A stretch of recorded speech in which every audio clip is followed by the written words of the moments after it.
As they faced the gigantic task of rehabilitation, the Filipinos had ample need of the stoicism and courage they had shown under occupation. With supplies drastically depleted, food allowances had to be restricted to the barest minimum, and the hunt for enough nourishment to keep alive became an endless preoccupation of city dwellers.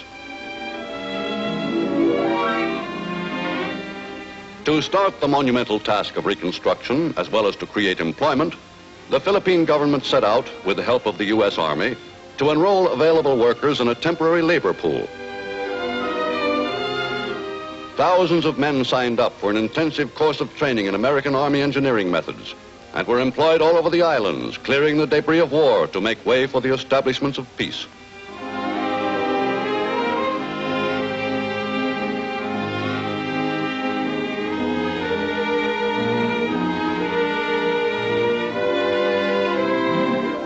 In Manila Harbor, laborious salvage operations were begun to recover for the Philippine government $8.5 million worth of coins, all the silver in the island's pre-war treasury, which had been dumped into the bay early in the war to prevent its falling into Japanese hands. For months, Army and Navy divers worked in 20 fathoms of water to reclaim the treasure, which had lain there since before the fall of Corregidor.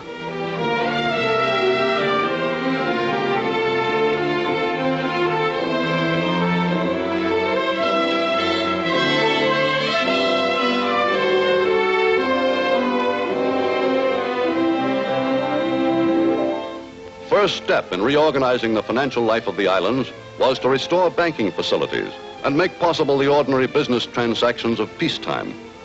For until Philippine commerce and industry could be reestablished, there would be no adequate source of tax revenues with which to finance rehabilitation. The need for money and construction materials was immediate and urgent, and for these, there was only one place to turn: the United States. Recognizing this fact, the U.S. sent to Manila a mission headed by Senator Millard E. Tydings to determine the extent of the assistance the Philippines would need. On the recommendation of the Tydings report, the U.S. in 1946 $1 billion for reconstruction, plus special tariff and trade privileges to last for 28 years.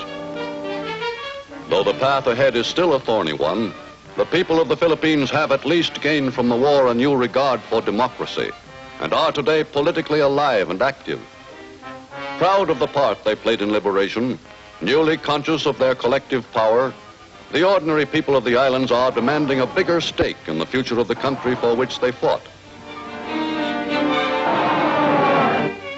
Voting for a president to lead their infant republic through its first 4 critical years of independence, the Philippine people chose Manuel Acuña Rojas, long the leader of the Insular Senate.